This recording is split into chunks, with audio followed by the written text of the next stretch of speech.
Assalamualaikum warahmatullahi wabarakatuh. Selamat pagi anak-anak.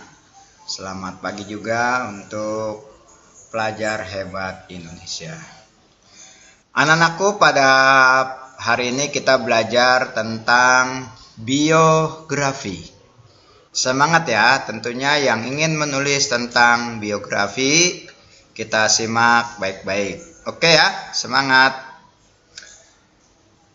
Biografi itu adalah sebuah teks atau bacaan yang menceritakan kehidupan seorang tokoh, tentunya yang sukses, juga memiliki pengaruh atau dampak positif pada lingkungannya yang ditulis oleh orang lain. Sedangkan yang ditulis oleh dirinya sendiri atau pengarang itu sendiri namanya autobiografi. Ciri-ciri biografi ini ada 3 anak-anak. Yang pertama, harus memuat informasi berdasarkan fakta pada tokoh yang diceritakan dalam bentuk narasi. Yang kedua, merupakan membuat sebuah fakta pengalaman hidup suatu tokoh dalam memecahkan masalah-masalah sampai pada akhirnya sukses, sehingga patut dijadikan teladan atau patut dijadikan contoh. Yang ketiga, teks biografi memiliki struktur yang jelas. Ada 4 macam biografi. 1, berdasarkan sisi penulis. 2, berdasarkan isinya. 3, berdasarkan persoalan yang dibahas. Dan 4, berdasarkan penerbitnya. Anak-anakku, para pelajar hebat Indonesia, 1, berdasarkan sisi penulis. Ini dibedakan menjadi 2, sebagaimana di awal saya bicarakan tadi, bahwa biografi yang ditulis oleh si tokoh itu sendiri atau si pengarangnya sendiri dinamakan autobiografi. Sedangkan yang ditulis oleh orang lain sebagai tokoh dengan izin ataupun dengan kehendak yang diceritakan si tokoh itu sendiri disebut biografi.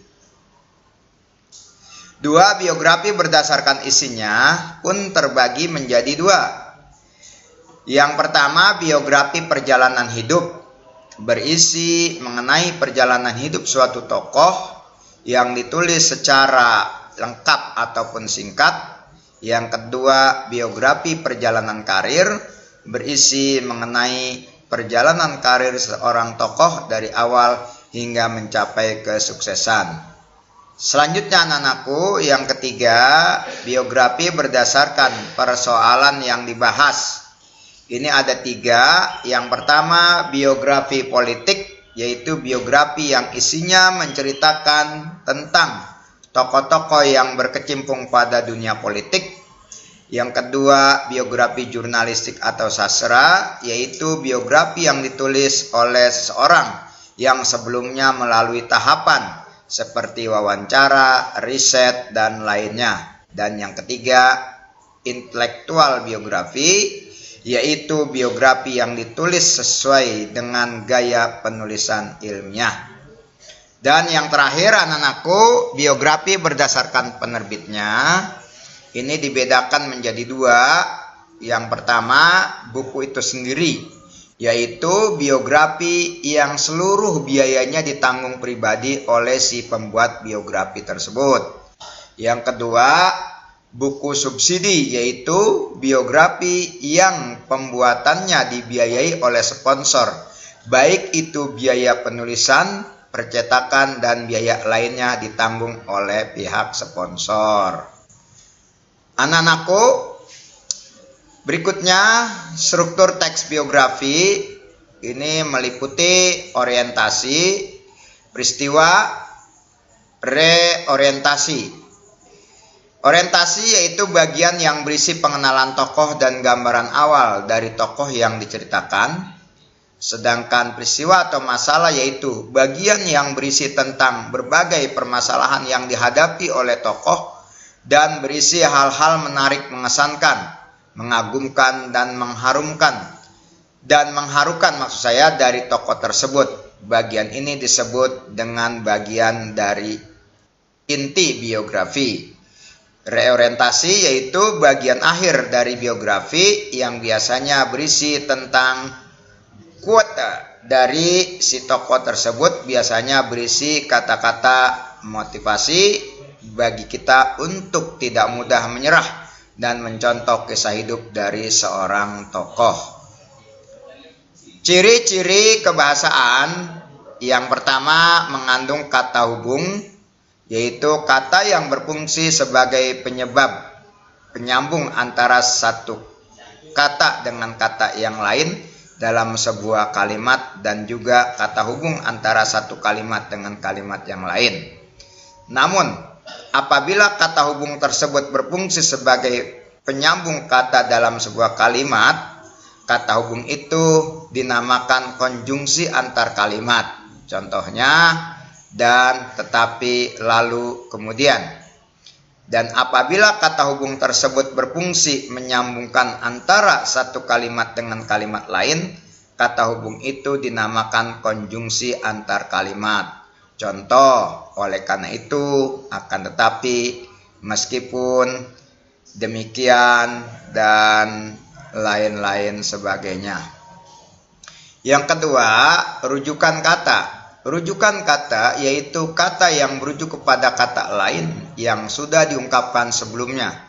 Kata rujukan dikategorikan menjadi beberapa bagian, antara lain: 1. Kata rujuk benda atau hal. Contoh, ini, itu, tersebut. Kata rujuk tempat. Contoh, di sini, di sana, di situ. Kata rujuk orang, contoh dia, ia, beliau, mereka, dan nya. Yang ketiga, kata kerja, yaitu disebut dengan verba, suatu kelompok kata yang menjelaskan suatu hal yang dilakukan oleh tokoh. Kata kerja dibagi menjadi dua, yakni berdasarkan bentuk dan berdasarkan jenis. Meliputi 1.